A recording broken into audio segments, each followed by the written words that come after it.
Hey everyone, welcome to Daily Revelations. Thanks for joining me on this journey.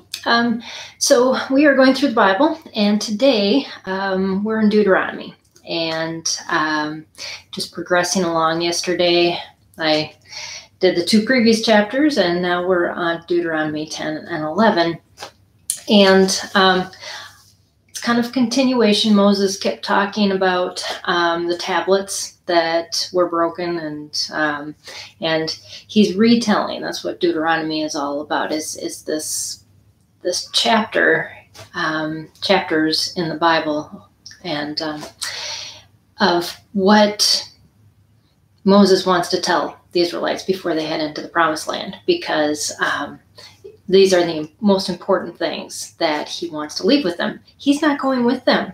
And you think of, all the things that you want to tell your children before you leave.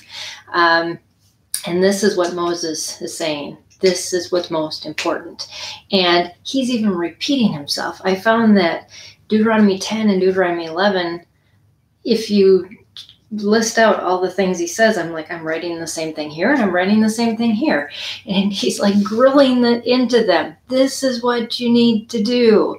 And so these are important things for us too. And as I was thinking about it, the people of Israel, those that were entering the Promised Land, they were the children of the people who had been slaves in Egypt. They grew up completely under the protection and provision of God. They knew nothing else, because God said, I'm not putting any of you that came out of Egypt as slaves into the Promised Land. You will all die in the desert.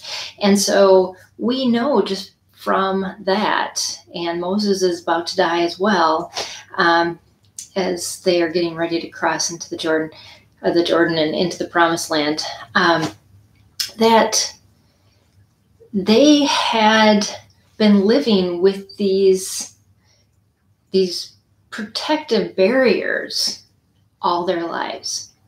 They had not had the freedom to go and do as they pleased.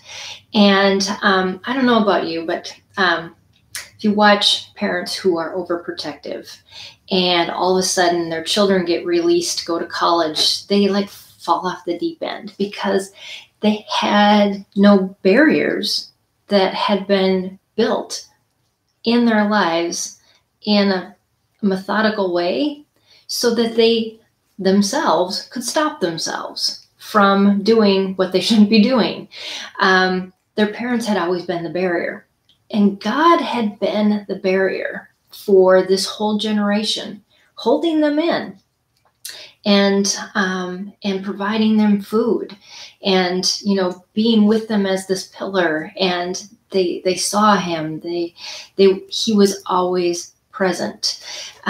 Yet, what Moses was telling them is, you are going into a promised land, and he even states that this land, everything that you want is there. It's not like the gardens that were in Egypt where you had to be so meticulous to make sure everything was planted and watered and taken care of, because if you didn't do all those things, it would just die. If you had no green thumb in you, then you wouldn't do very well. But this new land, things are just going to pop out of the ground. God is going to water them. Things are just going to be provided for you. And in that, don't lose sight that this is still God providing, even though his presence and the manna coming down from heaven, these extraordinary ways of God providing and training, may not be part, but the way that God is going to provide through means of abundance doesn't mean that it isn't God still providing.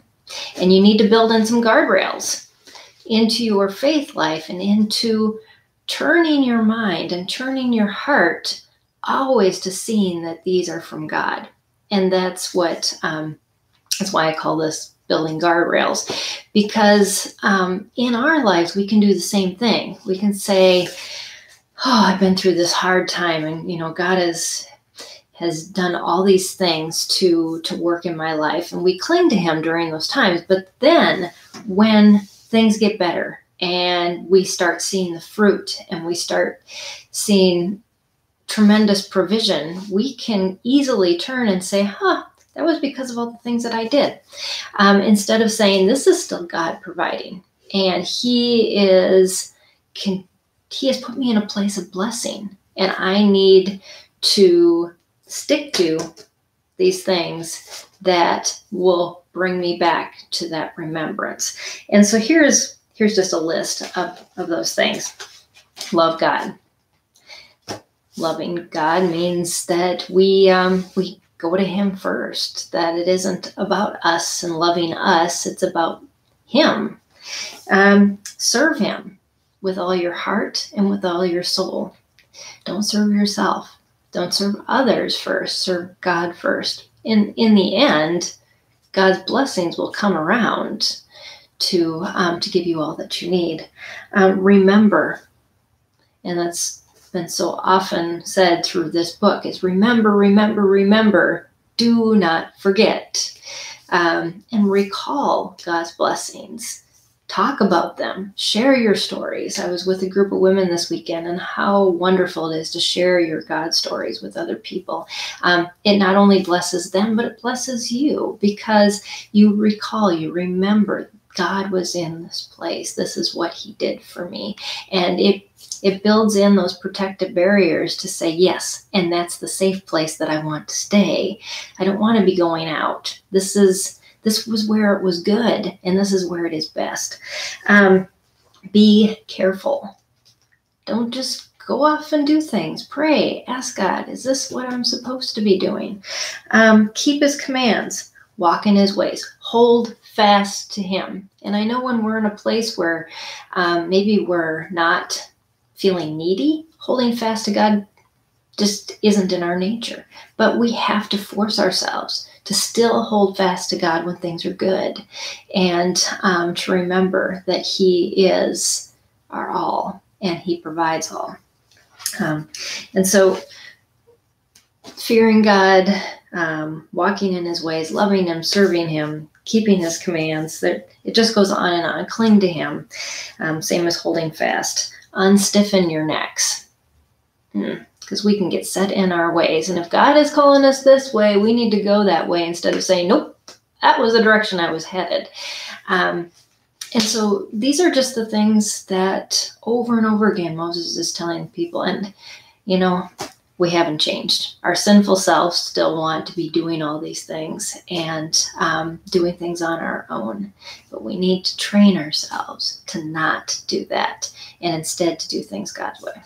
So that's what I have to share with you today on Daily Revelations, and just what God's word tells us we need to be doing to keep him first in our lives. So thanks for joining me today, everybody, and I'll see you again tomorrow. Bye.